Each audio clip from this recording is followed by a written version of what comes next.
살충제 달걀 사태는 오늘 정부의 마지막 발표를 끝으로 어느 정도 마무리되는 것 같습니다. 그런데 궁금한 게 하나 있습니다. 과연 이 사태를 미리 막을 수 없었는지 여부입니다.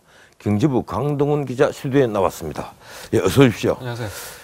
이번에 달걀 사태 정말 온 국민이 혼란에 빠졌습니다. 네. 하루 종일 달걀 판매가 중지가 된 날도 그렇죠. 있었고 네. 그런데 이 사태 과연 그 사전에 미리 막을 수 없었습니까?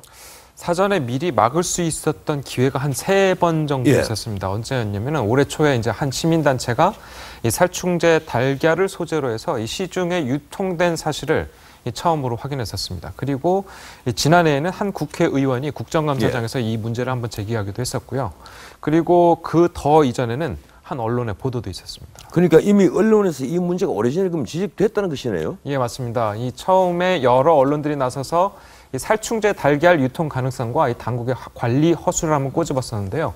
자, 이번에 살충제 달걀 파동이 일어나기 1년 전인 지난해 8월에 한 인터넷 언론이 이 국내의 이 산란닭 사육 농가들이 이 달걀 기생하는 진드기를 제거하기 위해서 이 맹독성인 살충제를 사용하고 있다면서 그 원인으로 이 좁은 우리에 갇혀 있는 국내 산란닭의 열악한 사육 환경을 짚었습니다.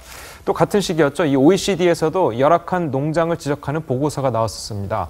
최근 몇 년 동안 우리나라에서 이제 구제역, 조류 독감, 이런 가축 질병이 굉장히 창궐한 주요 원인으로 우리나라 사육의 이제 특징 중 하나인 가축들의 이제 밀집 사육, 그걸 이제 뽑았던 이제 보고서입니다. 그래서 이 언론 보고도 있었고 그리고 OECD의 이 보고서도 나오니까 이 정부 주도로 개선 방안이 나오긴 했는데 이게 이제 사육 면적을 조금 아주 몇 센치 정도 늘리는 그 정도 수준밖에 나오지 않았었습니다. 그러니까 언론에서 최초 지적했을 때 이미 원인도 정확히 짚었군요. 밀집 사육이라는 건요. 예, 국회 지적은 언제 있었습니까? 국회 지적 같은 경우는 이제 지난해 10월 7일에 있었습니다. 이 식약처에 대한 국정감사 자리였는데요. 당시 보건복지위원회 소속인 더불어민주당 기동민 의원이 이 문제를 이제 최초로 국회에 알렸습니다.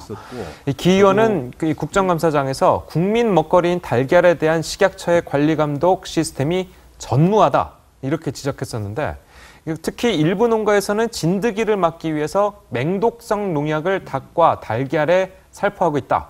그러니까 달걀이 얼마나 오염됐을지 아무도 모른다. 이렇게 지적한 바가 있습니다. 그 이후에 이제 정부는 이제 식품 잔류 농약 검사 품목에 달걀을 추가했었습니다.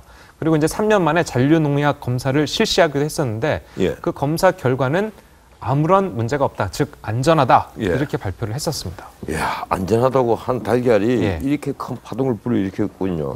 결국 그런데 이 소비자 단체, 그러니까 한국 소비자 연맹이죠. 그렇죠. 거기서 한 지적이 사실상 마지막 기회였고 또 이것이 또 결정적 그 기회일 수 있다. 이런 평가가 지금 나오고 있죠. 그러니까 이 한국 소비자 연맹이 이제 올해 초였죠. 시중에 유통되는 달걀들을 전부 이제 수거를 해서 농약 잔류 여부를 조사한 적이 있었습니다. 그런데 이때 5개 지역 중에 이제 두 곳 정도에서 허용 기준치가 초과된 달걀을 발견했습니다. 그러니까 농약이 허용보다 이제 초과된 그런 달걀을 발견한 거죠.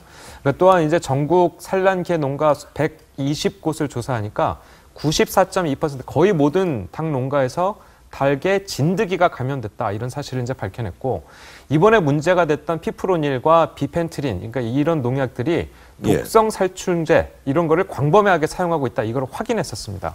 그러니까 이제 소비자연맹은 지난 4월에 이런 자료를 가지고 유통달걀 농약관리 방안 토론회 이런 토론회를 열어서 자료를 발표했고 그때 당시 정부는 이런 자료를 입수를 했지만 아무런 조치 취하지 않았었습니다.